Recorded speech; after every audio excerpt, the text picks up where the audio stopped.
Hey guys, welcome back to my channel. If you're new here, welcome, and if you are a new subscriber, thank you for coming back.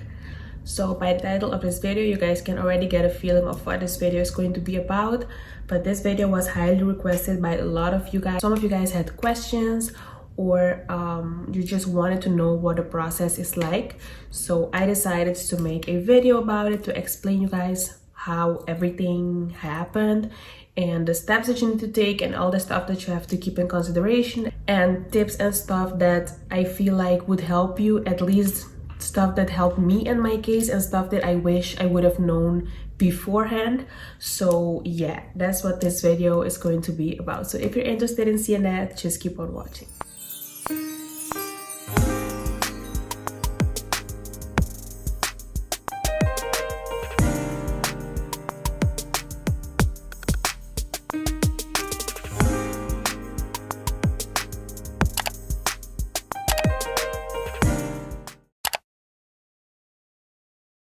Okay, so the first thing about buying a dog abroad is that it was not my first option. I wanted to adopt a dog here in the Netherlands. I went to several shelters. I had appointments made. I traveled really far to several shelters on different days, of course, to go meet up and get to know like some dogs that I saw online on the website. So if you, let me say the website first, if you're looking to adopt a dog, the website that you can use here in the Netherlands is ikzoekbaas.nl. I will put it on the screen also so you guys can like see it. But basically I went on that website and there's not only dogs, it's dogs, cats and birds, I think. Dog, cats and birds. So I wanted to adopt a dog. So I went on the website and I was trying to adopt a dog. The thing is, you have to be really quick. Like if they upload a dog today, you have to like really put in an application today, because if not, most likely you will not get a chance if it's a dog that a lot of people want, because there are dogs that are waiting for a long time on the website too, which is really sad. But it's not for no reason, and I will explain to you guys why in a minute. So of course I wanted to adopt a dog and I went to several appointments, and it was really horrible because they would tell me one thing on the phone or via mail, like this dog is this and that and this and that, like about his personality, about the dog's health situation, like the condition that the dog was in, everything. And when I would get there, it would be completely different, and that was really hurtful for me. Because for example, there was this one German Shepherd that I really wanted, and he was super cute. He was, I feel like 7 months old or something. And they told me on the phone like, yeah, like he is so sweet and playful and everything, and he's in perfect condition, like his owner just didn't want him anymore. Like I asked them like, does he have any health issues or anything? They were like, no, like nothing. So when I got there, I went there to see the dog, and he was super cute and fluffy and big and playful. So he was everything that they told me that he was. And I was looking at him, playing with him, everything. Like it was an instant connection. Like I loved him and I feel like he loved me too. Like it was awesome. And then they were like, how do you plan on approaching the situation about his surgery? And I'm like, what surgery? And they were like, yeah, because he has a, I don't know what it was exactly, but he had an issue like at his back or at his hip. And they explained to me that a lot of German Shepherds can have issues with their hips, and basically that he would need to get surgery in about a couple of months, and that the surgery was really expensive, so about a couple of thousands. And like how I was planning to approach that, because no insurance is gonna cover that. Like even if I did get an insurance for the dog, it's a situation and a condition that I know beforehand, so they're not gonna cover that.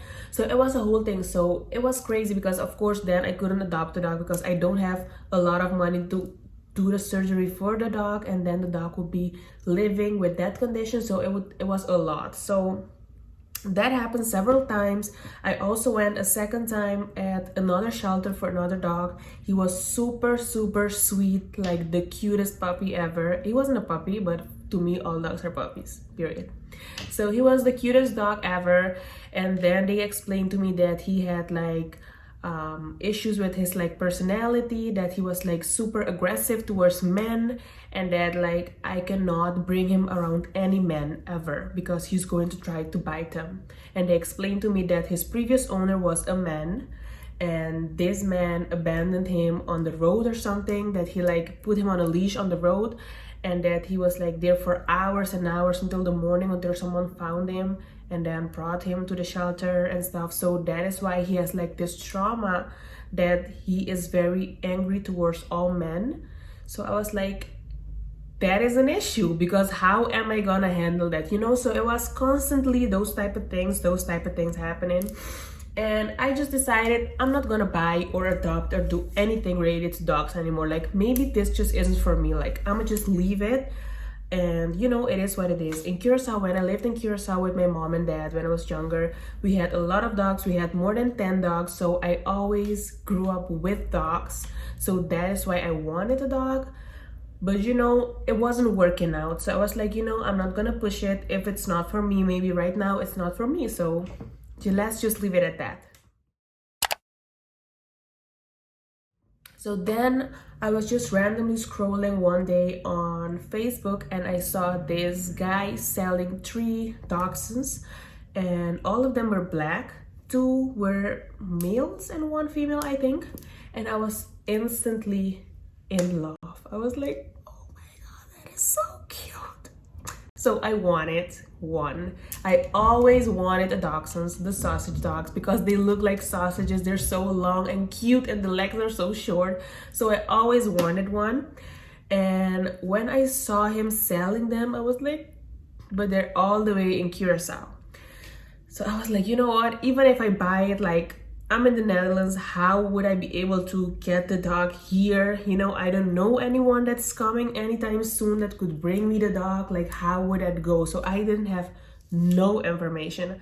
I tried talking to a lot of people. Everyone was giving me different information, which drove me crazy, because some people would say you need to do this, some people would say you need to do that. In the end, none of that worked out. So I had to figure out everything by myself, and I'm going to explain to you guys exactly what I did and what has worked for me.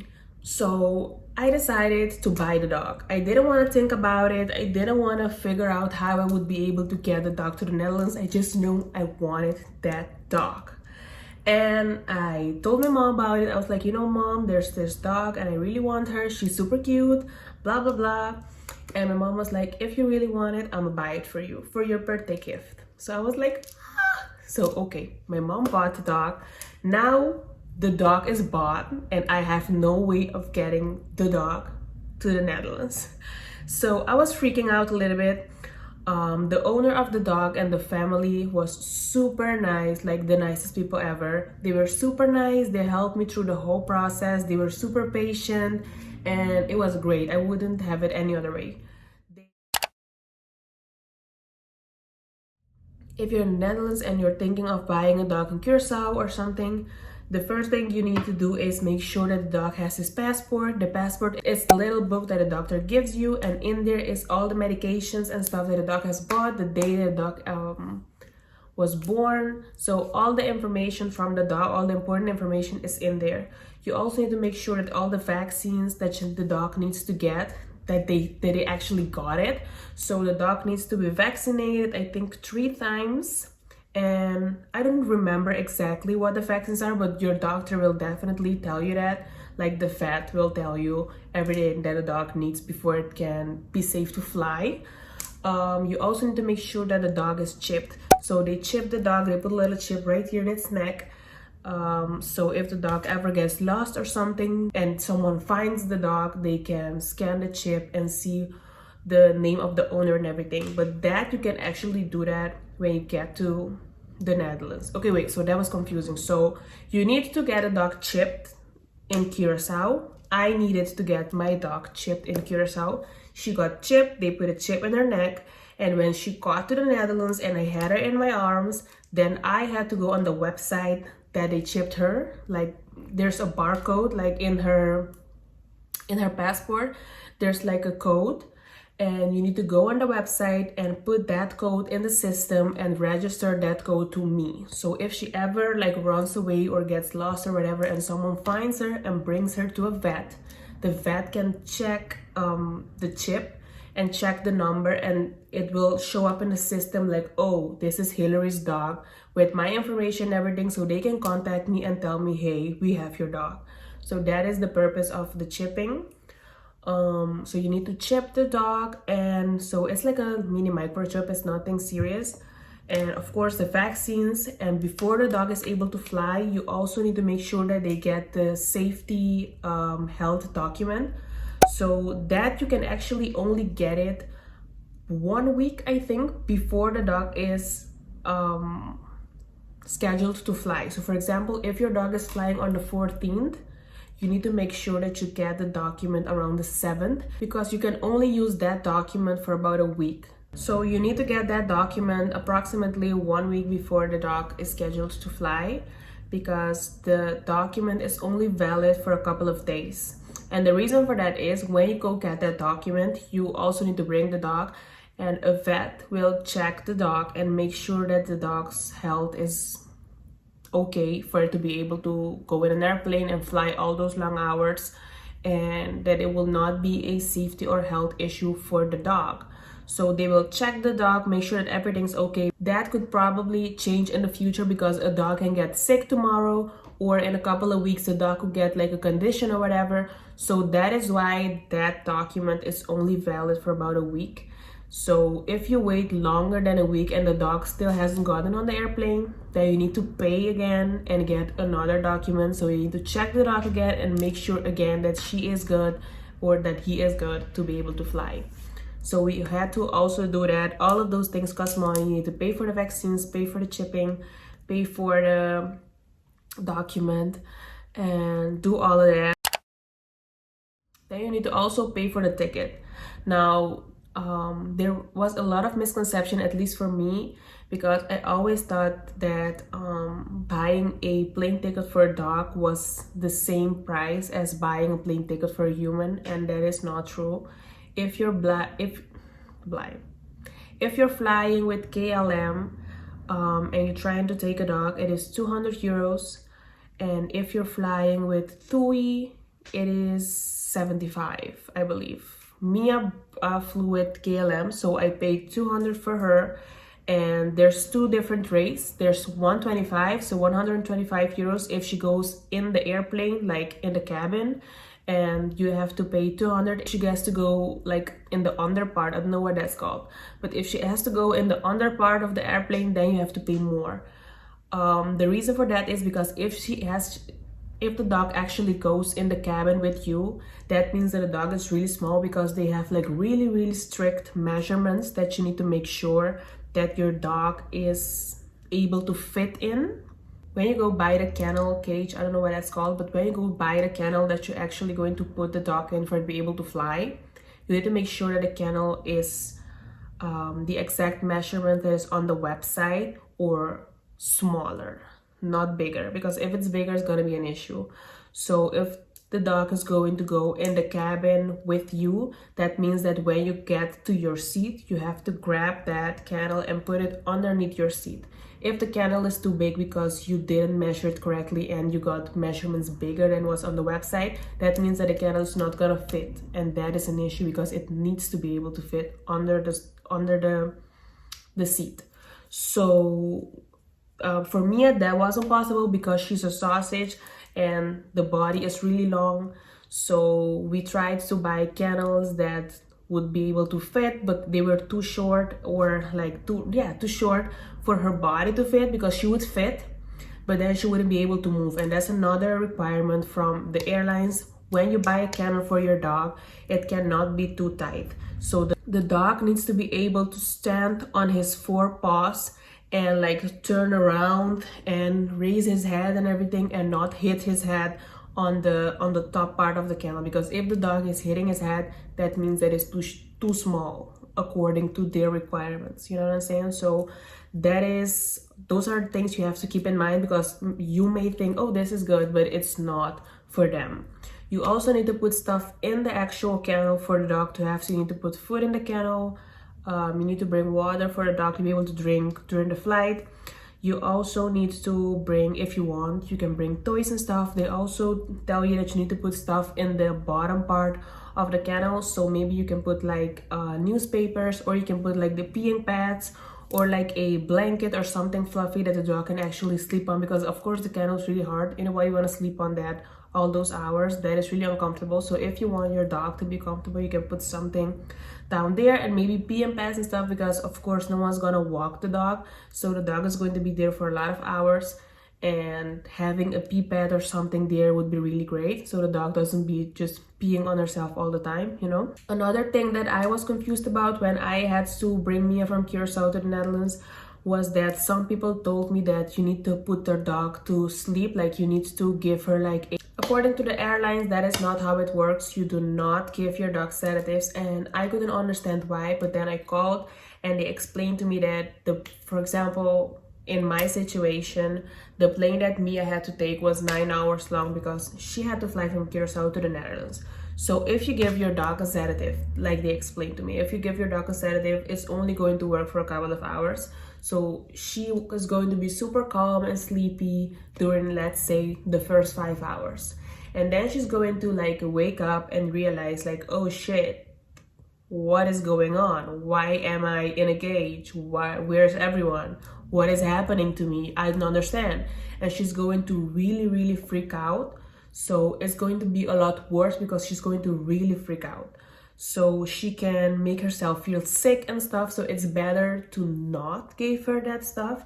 And also she can have like a reaction to that and start throwing up and all that stuff. And of course she doesn't have anywhere to go because she's in the kennel. She's going to be throwing up on herself. So it's going to be a lot and it's going to be a mess. So like they explained to me, the best thing that you can do is just don't give your dog any sedatives, anything. It's going to be scary at first, but she's going to be just fine. So just let her go in the airplane, and you know, she's going to freak out maybe a little bit at first because she doesn't know the surroundings, she doesn't know what's going on. But as time goes by, she's going to calm down by herself and maybe sleep, and you know, it's going to be better than being super sleepy and then waking up and realizing like, wow, what is going on? You know what I'm saying? So that is exactly what I did. I didn't give her anything. She just slept. I think, I don't know. So she just didn't have anything. She just was in the airplane, just chilling, waiting for hours to go by, and that is how she came. Another thing about airlines that you have to keep in mind is, in my situation, is that it's really difficult to get a flight, because first of all, it was difficult to get someone to bring her to me, because like I said, I didn't know anyone that at the time was coming to the Netherlands that could bring me my dog. And of course I had bought already, but she was still staying with her brothers and sisters by the breeders. So of course I didn't want her to stay there super long, because she's going to get really attached to them, and when she gets to the Netherlands, she's going to like miss them more and all that stuff. So I just wanted to get her and for her to be with me already. So I was looking everywhere. I posted it on Facebook, on Instagram. I was asking everyone like, hey, do you know someone? I really need someone to bring my dog. And I had 5 different people, or was it 6? I had 6 different people that were willing and able to bring me my dog. But with all of them, there was an issue. That with the first 2 people, the issue was that Mia was too small, because she also needs to be a certain age before she can fly. I think she needs to be able to fly with KLM, she needs to be 10 weeks. But you have to keep in mind, that is what they say on the website, like, oh, she needs to be 10 weeks. But the thing about the 10 weeks is, you need to make sure that she's 10 weeks, but that she has 4 weeks, that it's been 4 weeks after she has gotten her last vaccine. So I think, I'm not sure, so I think she needed to get 4 vaccines, and she was only able to fly 4 weeks after she got the last vaccine. So that was really annoying, because I would get people that tell me like, oh, I could bring her, but then the 4 weeks wouldn't have gone by already for her to be able to fly. So although she was 10 weeks old already, the 4 weeks from the last vaccine didn't go by yet. So it was a lot of it, and I'm sorry if this is confusing, but I really hope you guys are getting me. So you need to make sure that you give her, or that you go with her to the vet, and make sure that your dog gets the vaccines, and really ask questions. Ask like, hey, like how long after this can she fly? Like, what do I need to keep in consideration? What do I need to make sure that I fix, that I do for her? Because it is really a long process that can sometimes be a pain in the butt. So you need to make sure that you're really on top of things. Now, after those first 2 people told me that they could, but Mia wasn't old enough, then I had to again look for other people. So I would always get my hopes up, like, yes, she's coming. Oh no, she can't come. Then yes, she's coming now for reals. No, not for reals. Now she's finally coming. No, she's not finally coming. So it was a long process. I got super sad during those couple of weeks because I would always get my hopes up. I would constantly get my hopes up and then be let down. So it was a lot. The issue that I was facing during that period of time was because the coronavirus was kind of like at its peak. I feel like the different airlines wouldn't let dogs fly in all the flights. That is also something that I didn't know that I have to keep in mind. But basically, I thought that dogs could just go on any airplane. But apparently, that is not how it works. So you need to ask when you buy your ticket or whatever. Like in my case, I didn't buy a ticket because I didn't fly with her. But in my case, people flew with her. So when I would approach someone and ask them if they could fly with my dog, and they would say yes, I would need to ask them, can you give me your flight number? And then it would give me their flight number, and I would send that flight number to KLM and ask them what airplane is flying with this flight number. And then they would say, this airplane, blah, blah, blah. And then I would need to ask, okay, are dogs allowed on that airplane? And then they would need to check and let me know if dogs are allowed, because like they explained to me, because of the coronavirus, they had limited spots available for dogs and cats and stuff. That is rude. So like I was saying, because of the coronavirus, they had limited spots for pets to be flying on airplanes, and I needed to constantly check with them and make sure that dogs are allowed and that the spots are still open spots for my dog to be able to fly. And then finally, I found someone. I didn't even know this person. I found this person on Facebook. There was a group chat, or what am I saying? It's not a group chat. It's a group on Facebook. You have to become a member of the group first, and then you can post stuff and react to stuff and comment on stuff. And this group was called Vluchtbegeleiders gezocht. I will put it also on the screen. So basically, it is for people that are looking for someone that is flying, that is willing and able to take the dog. And of course, there are a lot of stuff that comes with that. So not always people are just going to say yes, like, oh yes, I want to take your dog, because people feel like it's a lot of responsibility. But in reality, I don't think it's really that much. So if you're considering flying with a dog for someone, I feel like that is a really nice thing to do. Because I know for me, when I was looking for someone to fly with my dog, I was literally begging people to please help me and bring my dog. And they still wouldn't be able to do it, because maybe because of the flight, or because of the days, or because of the air flights, the airlines. Like, it was a lot. But in the end, I managed to get this lady. She was super nice. She's a Dutch lady. She lives in the Netherlands, but she was at Curaçao on vacation. And I posted on Facebook on this group that I'm telling you guys about, like, hey, like, I'm looking for someone. I posted a picture of my dog, like, I'm looking for someone to bring this cutie to me, blah blah blah. And she responded, and she basically said that maybe she can help. And I was like, okay, awesome, I will send you a text message or a direct message on Facebook. And I sent her a direct message, and we started talking. She sent me her flight number and everything. I spoke to KLM. They told me, yeah, that flight is actually eligible to bring dogs. You can fly with a dog on that flight. And we did it. We did everything. We planned everything. She was such a nice lady. She and her husband, they were flying back to the Netherlands because, like I said, they live here. So they brought Mia to me, and it was like, now that I think back at it, because first I was like, no, I don't want anyone that I don't personally know to like fly with my dog, because I would feel more secure and everything. Like, I want someone to bring my dog that I know personally, so maybe like a friend or a family member. But when I noticed that I wasn't getting anyone, I was like, I'ma take anyone, please. I just need someone to be able to do it. And this person, she was super sweet, and she was such a nice lady. Her and her husband took really good care of my dog, and I wouldn't have it any other way. She was such a nice person, and she explained to me that she also has a dog from Curacao, and it was so great. So my mom had to drop Mia off at the airport in her kennel with all her documentation, the passport, everything. And of course the ticket and everything was already paid because I had to pay that online. So the person gave me her flight number and all her not documentation, what am I saying, all her information. And I logged into her KLM account, and I basically booked a flight for my dog, and I paid it and everything. And yeah, that's how that went. Then my mom dropped Mia off because my mom lives in Curacao. So my mom dropped her off at the airport and met with this person, and this person like took Mia over.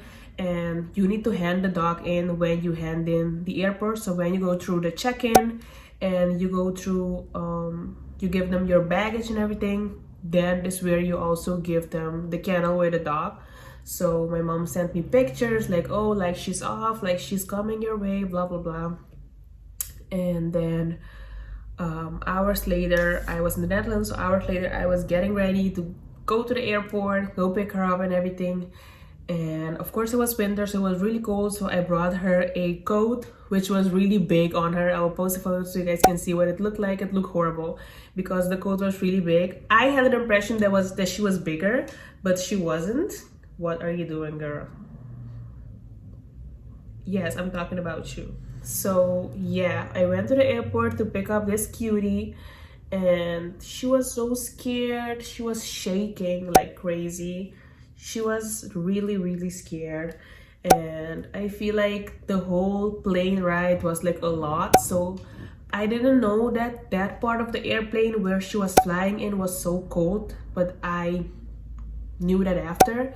So if I could give you guys a tip, like if you're trying to get a dog from the Netherlands to come to the Curacao, or if you're trying to buy a dog from Curacao and bring to the Netherlands, I would put like a shirt on the dog or something, because that way the dog wouldn't be so cold, because you're putting a blanket, but it's still cold.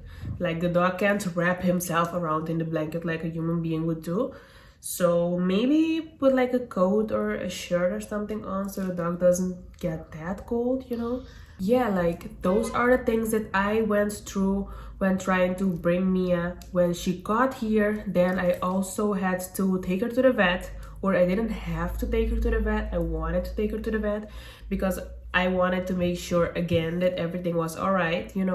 So I took her to the vet, and I paid for like a full checkup, and I let them check everything, her heartbeat, whatever, her teeth, everything. And that is when they, like at her first checkup, that is when they told me like, hey, are her teeth starting to fall out already? And I said, I don't know, I just called her like 3 days ago. I didn't notice anything. And they were like, yeah, her teeth are going to be falling out very soon, so you need to make sure that you kind of keep an eye on that. So basically, I didn't know that. If you guys know this, then props to you. But I didn't know that dog would change teeth like humans do. So basically, dogs also have baby teeth that fall out and then their grown teeth start growing. I didn't know that. I don't know why that never occurred to me. And I have had dogs for my whole life and I never noticed that. And then the vet explained to me that the reason we as humans sometimes don't notice that is because a child, like a human child, when your teeth falls out, you just like grab it and like give it to your mom or whatever, or you just find it somewhere like, oh, her teeth fell or something, because they swallow it. So that is why you don't, or humans normally don't really notice that, because dogs swallow their baby teeth when they fall out. And I was like, oh, so that is how that goes. So I was really careful and like attentive and trying to really see. And then her baby teeth actually did fall out. So I have all of them. I have all of them in a box because I think they're super adorable, and I didn't let her swallow them. I just took them away when I noticed that she was like like choking on them. I would just take them away and put them in a box so I can keep them as a memory. And then that is how that went. She also had to get a couple of other shots and stuff, and I did all of that. One thing I want to also tell you guys is that you need to make sure that you get a vet that your dogs feels comfortable with. And that is something that you as the owner can really notice. Like, you can notice if your dog is comfortable or not.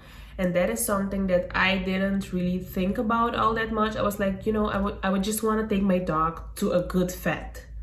And that is not okay, because I took my dog, there's a vet about 5 minutes from my house, and I would just walk there with Mia, and they were the rudest people in the world. Like, they were so rude.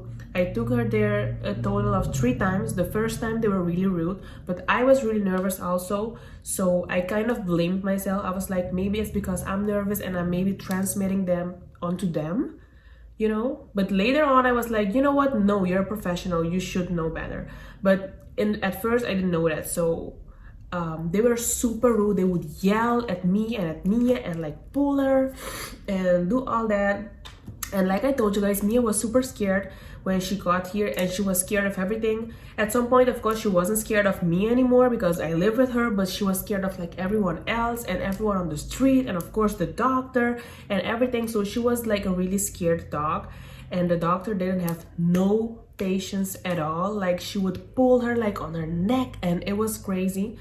And the third time that I took her there, I just took her because I would take her to get her nails clipped, and I took her this specific time to get her nails clipped, and the vet was super rude again. She was like, take the leash off, because I wear the leash around my body so she can't run away, and I had the leash on me. She was like, take the leash off, and I'm like why was she acting like that?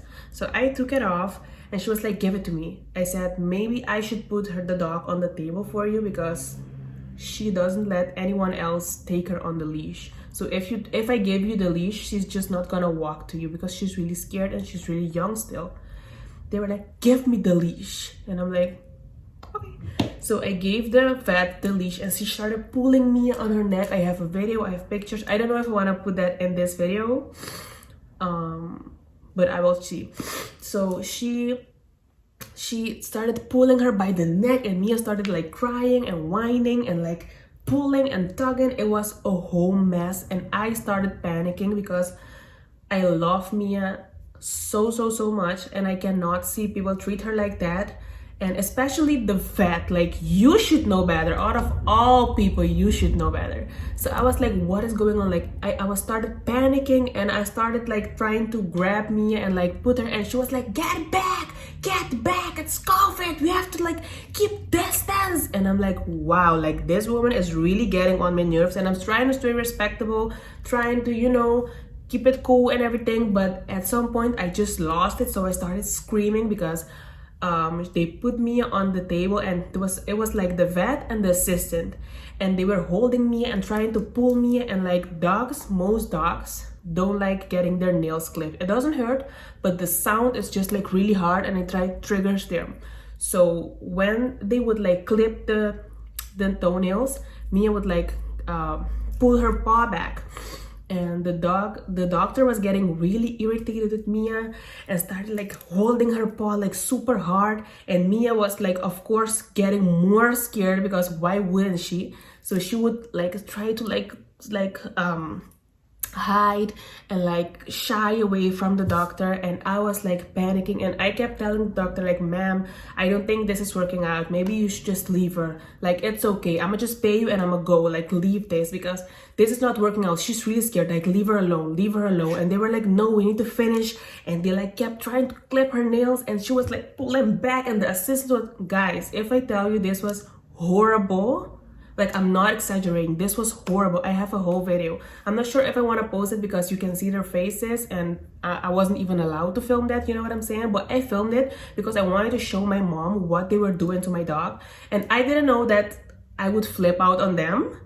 So I was just filming it, but it kept getting worse and worse, and they were just like holding her by the neck, and she was like like it was crazy. And when I started hearing that like she was running out of breath and that she was starting making those noises, that is when I totally flipped. So I was like, leave her alone, and I started screaming, and it was crazy. I was like, leave her alone, don't you see she doesn't want it, she doesn't want it, leave her alone. And the doctor was like acting crazy and started to yell at me, so she didn't stop, she started yelling back at me.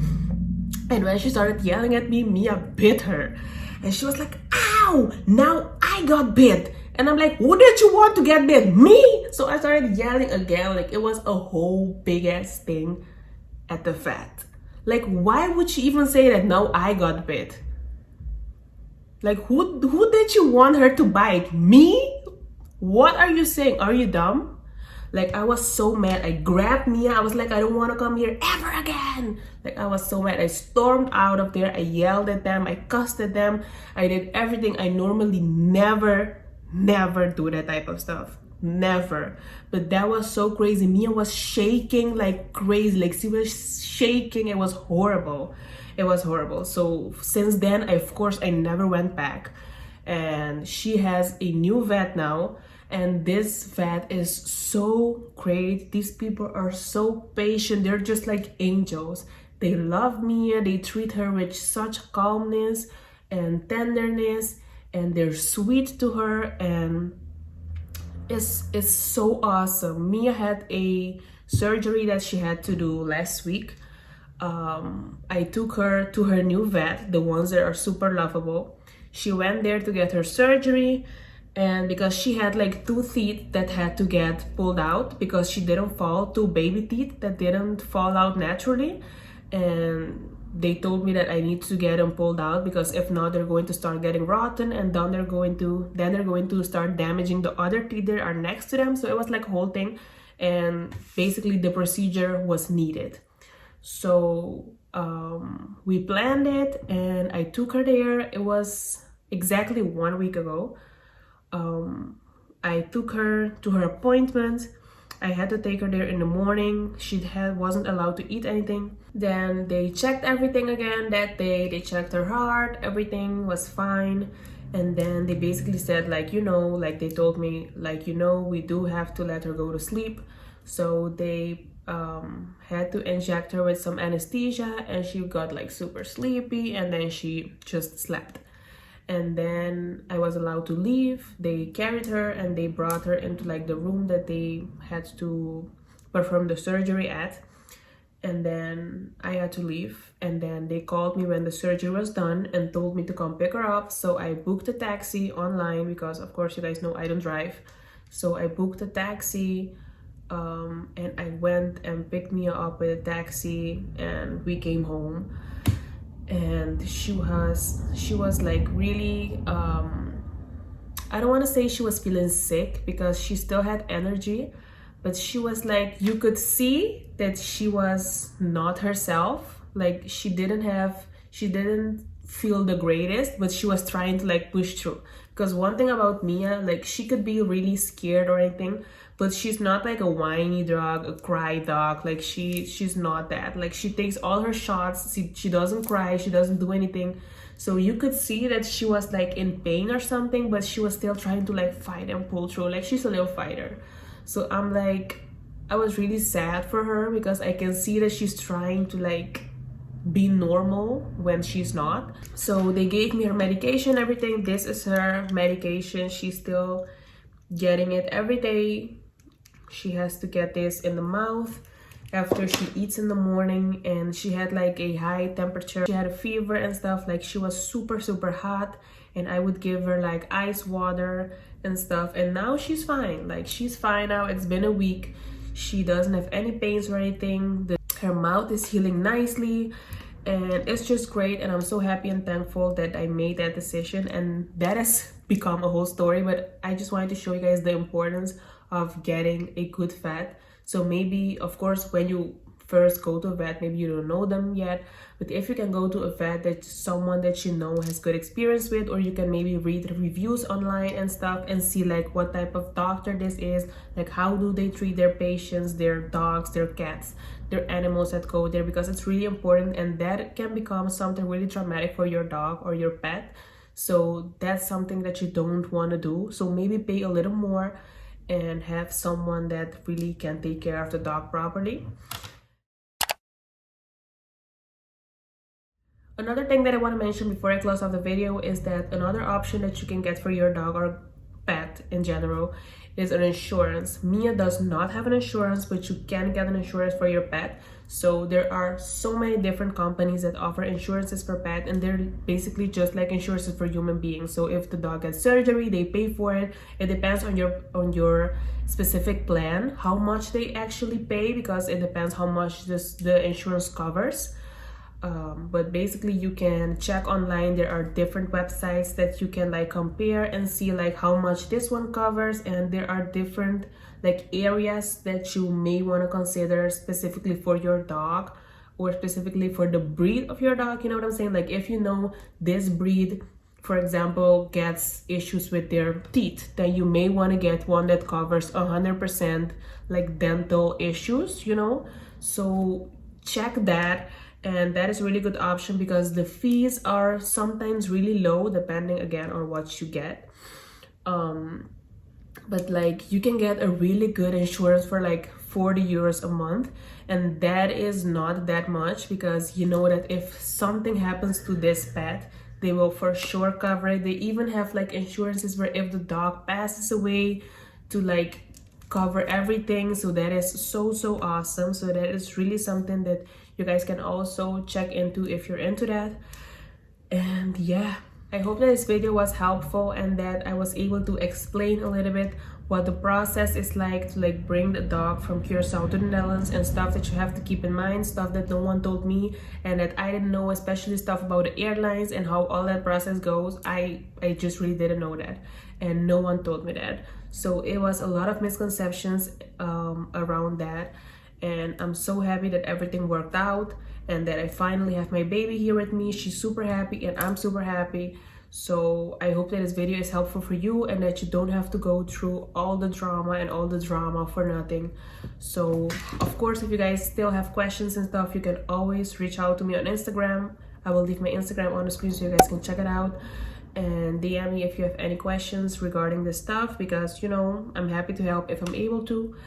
And yeah, that's it. I hope you guys enjoyed this video. If you did, please make sure to give me a big thumbs up. Also subscribe to my channel if you haven't done it already. It helps me out a lot. Also make sure that you follow me on my social media platforms, Instagram, Snapchat, TikTok. That would mean a lot to me. And I will see you guys in my next video. Bye.